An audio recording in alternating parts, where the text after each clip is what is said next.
Madam, मैंने संवैधानिक भाषा शैली को पूर्णतः ध्यान में रखा है। मैं संविधान के इतर में जरा से भी नहीं गया हुआ हूँ। छेड़छाड़ तो नहीं हुई किसी तरीके? मैं संवैधानिक भावना और संवैधानिक आदर्श, संवैधानिक मूल्यों को पूर्णतः मैंने ध्यान रखा है। साथ ही साथ उसे सरल और काव्यात्मक रूप में प्रस्तुत करने का प्रयास किया है।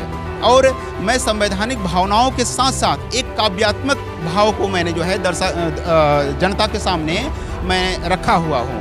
जब संविधान है उसमें सारी चीज़ें लिखी हुई हैं, तो इसको क्या जरूरत थी काव्य के रूप में लिखने की?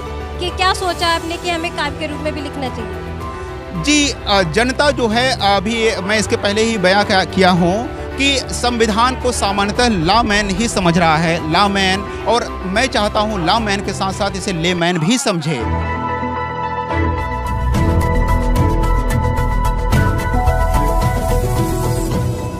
आज मैं मौजूद हूँ दिल्ली के रामलीला मैदान में, और मेरे हाथ में देखिए भारत का संविधान काव्य, यह पुस्तक है मेरे हाथ में, और जिसे लिखा है Anirudh Kumar advocate, Supreme Court of India, जो हमारे साथ मौजूद हैं, जिन्होंने संविधान के जितने भी अनुच्छेद हैं उनको एक काव्य के रूप में जनता के सामने पेश किया है, और संविधान के सारे अनुच्छेदों को एक कविता के रूप में पिरोया है, ताकि जनता बहुत आसानी से इसे समझ सके और पढ़े। तो सर, स्वागत है आपका हमारे चैनल पर। धन्यवाद मैडम। जो आपने ये पुस्तक लिखा है, इसका क्योंकि संविधान है उसमें सारे अनुच्छेद हैं, तो क्या कारण पड़ा कि आपने उसको काव्य के रूप में प्रस्तुत किया लोगों के सामने? Madam, democracy is the government of the people, by the people and for the people. It means democracy in which everyone has share. Vote दे करके भाग जाना, भाग खड़े होना, यह लोकतंत्र नहीं है। और लोकतंत्र में जनता की सहभागिता होने के लिए हर जनता को, हर व्यक्ति को जो है संविधान का ज्ञान होना चाहिए। और अगर हम देखें तो हमारा संविधान सिर्फ लॉमैन उसे ज़्यादा पढ़ और समझ रहा है। सिर्फ लॉमैन के पढ़ने और समझने से हम लोकतंत्र की स्थापना नहीं कर सकते। इसलिए मैंने सर्वसाधारण को संविधान को समझने के लिए हमने जो है एक सामान्य भाषा शैली में, एक काव्यात्मक भाषा शैली में मैंने भारत का संविधान काव्य लिखा है। और जिसके कारण हमें संविधान दिवस के अवसर पर माननीय भारत के मुख्य न्यायमूर्ति honourable chief justice of India D.Y.. Chandrachud द्वारा एक ऑनर फॉर सर्टिफिकेट भी दिया गया है। मैं चाहता हूं कि भारत के संविधान के प्रति लोगों में प्रेम बढ़े, लोगों में विश्वास बढ़े, लोगों में जागरूकता आए, तभी हम एक स्वस्थ लोकतंत्र की परिकल्पना कर सकते हैं और एक स्वस्थ लोकतंत्र को धरातल पर लागू कर सकते हैं। और यही उद्देश्य है मैडम कि मैंने भारत के संविधान को भारत एक काव्यात्मक भाषा शैली के रूप में लिखने का प्रयास किया और उसको मैंने लिखकर जनता के सामने प्रस्तुत किया है। तो इसमें से मेन अनुच्छेदों को आपने काव्य के रूप में प्रस्तुत किया कि संविधान के जितने अनुच्छेद हैं सभी को आपने लिखा है? मैंने संविधान के 395 अनुच्छेद, 22 भागों और 12 अनुसूचियों को मैंने काव्यात्मक रेखा शैली में प्रस्तुत किया है। लगभग 2000 काव्य पंक्तियों के माध्यम से मैंने इस पुस्तक को संयोजित किया है। और इसमें मैंने 2 चैप्टर, एक संविधान की जय जयकार और एक संविधान पथ चैप्टर को भी इंक्लूड किया है, जिससे सर्वसाधारण के प्रति संविधान में प्रेम और विश्वास बढ़ सके। इसमें कुछ अनुच्छेद सुनाना चाहेंगे हमारी जनता को? जरूर मैडम, मैं अनुच्छेद 21 को, जो जीवन के अधिकार को देता है और जीवन के अधिकार के बिना मानवता और मानवीय मूल्यों की परिकल्पना की ही नहीं जा सकती है, वह अनुच्छेद हमें अनुच्छेद 21 बयां करता है। और अनुच्छेद 21 को हम आप लोगों के सामने प्रस्तुत करना चाह रहे हैं। यह भारत के संविधान का अनुच्छेद 21 का प्रावधान है। यह भारत के संविधान का अनुच्छेद 21 का प्रावधान है, जो प्राण और दैहिक स्वतंत्रता का सम्यक संरक्षण करता है। किसी व्यक्ति को विधि द्वारा स्थापित प्रक्रिया के तहत ही किसी व्यक्ति को विधि द्वारा स्थापित प्रक्रिया के तहत ही उसके प्राण और दैहिक स्वतंत्रता से वंचित किया जाएगा, अन्यथा नहीं। यह संविधान का यह अनुच्छेद जीवन का अधिकार देता है। संविधान का यह अनुच्छेद जीवन का अधिकार देता है, जिसके अंतर्गत गरिमापूर्ण और प्रतिष्ठापूर्ण जीवन जीने का अधिकार होता है। मैडम, इसी तरह से भी मैंने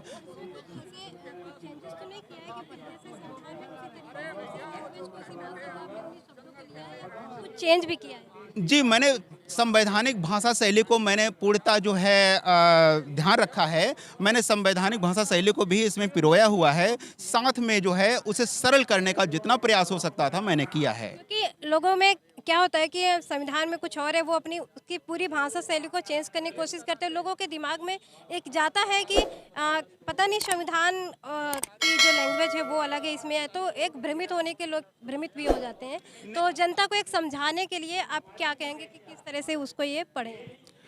मैडम, मैंने संवैधानिक भाषा शैली को पूर्णतः ध्यान में रखा है। मैं संविधान के इतर मैं जरा से भी नहीं गया हुआ हूँ। छेड़छाड़ तो नहीं हुई किसी तरह? मैं संवैधानिक भावना और संवैधानिक आदर्श, संवैधानिक मूल्यों को पूर्णतः मैंने ध्यान रखा है। साथ ही साथ उसे सरल और काव्यात्मक रूप में प्रस्तुत करने का प्रयास किया है। और मैं संवैधानिक भावनाओं के साथ साथ एक काव्यात्मक भाव को मैंने जो है जनता के सामने मैं रखा हुआ हूँ। जब संविधान है उसमें सारी चीज़ें लिखी हुई हैं, तो इसको क्या जरूरत है काव्य के रूप में लिखने की? कि क्या सोचा आपने कि हमें काव्य के रूप में भी लिखना चाहिए? जी, जनता जो है अभी मैं इसके पहले ही बयां किया हूं कि संविधान को सामान्यतः लॉमैन ही समझ रहा है, लॉमैन, और मैं चाहता हूं लॉमैन के साथ साथ इसे लेमैन भी समझे। अर्थात इसे एक वकील और जज के दायरे से निकल करके अगर हमारे संविधान को एक किसान, मजदूर और किसी भी वर्ग, किसी भी जात, किसी भी संप्रदाय, इंजीनियर, डॉक्टर, हर कोई अगर ये समझेगा तो एक स्वस्थ लोकतंत्र की परिकल्पना हम तभी कर पाएंगे। और मुझे ध्यान है कि जब इस बुक का इनॉग्रेशन हो रहा था तो honourable former chief justice of India justice K G. Balakrishnan ji, जो कि मेरे गुरुजी भी हैं, उन्होंने स्पष्ट शब्दों में कहा है कि अब भारत के संविधान को एक बच्चा भी पढ़ सकता है आपके काव्य के माध्यम से। तो ये हमारे लिए सबसे बड़ी ऑनर की बात है कि अगर हमारे काव्य के माध्यम से एक बच्चा भी अगर संविधान की 2 लाइनें पढ़ रहा है, समझ रहा है, तो ये मैं इसके लिए जो है अपने आप को जो है बहुत गौरवान्वित महसूस कर रहा हूँ कि हमारी बात को और जो मैंने लिखा है उसे एक बच्चा भी पढ़ ले रहा है, समझ ले रहा है, और यही बच्चा आगे चल करके भारतीय लोकतंत्र के लिए एक पिलर बनेगा, भारतीय राजनीति में आएगा, भारतीय समाज के लिए उद्धार करेगा। तो ये बहुत बड़ी बात है कि हमारी बातों को एक बच्चा भी समझ रहा है। ये हिंदी लैंग्वेज में है या हिंदी इंग्लिश में भी है? अभी तो मैडम ये हिंदी है और हम मूल भावना इसकी हिंदी है, हालांकि बहुत लोग डिमांड कर रहे हैं इसे इंग्लिश में लिखने के लिए, तो आगे चल कर के मैं प्रयास करूंगा इसे इंग्लिश में लिखने का। चूंकि मैं ट्रांसलेट तो कर नहीं सकता, लेकिन मूल भावना में मैं इंग्लिश में जाकर लिख सकता हूं। मैं प्रयास करूंगा इसे। मैडम, कितना समय लगा इसको लिखने में? मैडम, इसे लिखने में मुझे लगभग 2.5 वर्ष लग गया। और कोविड काल के दौरान जब लॉकडाउन की घोषणा हो चुकी थी तो कोर्ट आना जाना बंद हो चुका था और लाइब्रेरी भी आना जाना बंद हो चुका था। मैं 2 किताबें भी लिख रहा था, तो उस समय जो है मैंने सोचा कि अगर मैं ये किताब लिखता हूँ तो मैं प्रयास किया और लगभग 2.5 वर्ष बाद मैं इस किताब को जनता के सामने प्रस्तुत कर पाया हूँ। मैंने सुना है कुछ प्राइज़ भी मिले हैं इसको मतलब बुक को लिखने के लिए? जी, संविधान दिवस के अवसर पर मुझे honourable chief justice of India justice D.Y.. Chandrachud द्वारा मुझे ऑनर फॉर सर्टिफिकेट इस बुक के लिए दिया गया है, जो मुझे बहुत अच्छा लगा। और मुझे बहुत अच्छा लगा, मैं उसे शब्दों में नहीं बयां कर पा रहा हूँ। बहुत खुशी हुई थी उस समय मुझे। हमारी जो जनता देख रही है उसको क्या कहना चाहेंगे? अभी मैं तो यही कहना चाहूँगा मैडम कि लोग हमारे काव्य को पढ़ें और संविधान के आदर्श मूल्यों को समझें और साथ ही साथ अपने अधिकारों को समझें और अपने अधिकारों को लागू कराने का प्रयास करें। कोई उनके अधिकारों से छेड़छाड़ न करे। अगर उनके अधिकारों को वायलेशन होता है तो हमारा सुप्रीम कोर्ट, हमारा हाई कोर्ट जो है उनके साथ खड़ा हुआ है और वो जो है संवैधानिक अपने मूल्यों को ध्यान में रखें और जो है उस बात को जो है कोर्ट में अपील करें उस बात को, और अपने जीवन मूल्यों और जीवन मर्यादाओं से छेड़छाड़ न करने दें किसी को। ये कहाँ से मिलेगी? अगर कोई लेना चाहे इस पुस्तक को कहाँ से मिल सकती है? मैडम, विश्व पुस्तक मेला में तो ये हमारी पुस्तक लगी हुई थी, भारत का संविधान काव्य, और सम्यक प्रकाशन के स्टॉल पर लगा हुआ था। सम्यक प्रकाशन इसे जो है पब्लिश भी किया है। और उनको हमारी किताब जो है पब्लिश करने में बेहद खुशी हुई। और ये बुक वहाँ लगी थी और एक महंगी बुक होने के बावजूद भी वहाँ पर लोग जो है खरीद ले रहे थे बुक। यद्यपि हम लोगों से अपील कर रहे थे कि लगभग 10 दिन का हमें मोहलत दें। ये किताब जो है जल्द से जल्द मार्केट में आने वाली है, सेकंड एडिशन। और ये राय बुक शॉप जो है मुखर्जी नगर में उपलब्ध है और समय प्रकाशन के स्टॉल पे उपलब्ध है। लेकिन 10-15 दिन के बाद ये सभी ऑनलाइन पोर्टल पर ये किताब उपलब्ध हो जाएगी।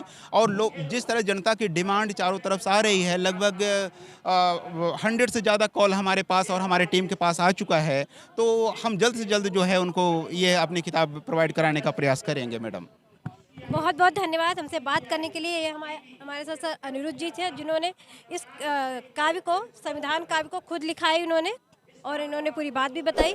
तो आप अगर संविधान को नहीं पढ़ सकते, क्योंकि संविधान के अनुच्छेदों को हर कोई नहीं पढ़ सकता है, क्योंकि जो लॉ की पढ़ाई करता है शायद वही समझ पाता है, उसको अच्छे से जानता है उसके बारे में। हर कोई आम इंसान नहीं पढ़ सकता है। लेकिन अगर आप संविधान को नहीं पढ़ सकते हैं या फिर नहीं समझ में आता है, तो आप इस संविधान काव्य को ले सकते हैं और पढ़ सकते हैं। शायद आपको सारे अनुच्छेद आपको समझ में भी आ जाएंगे और आप उसे अमल भी कर सकते हैं अपने जीवन में।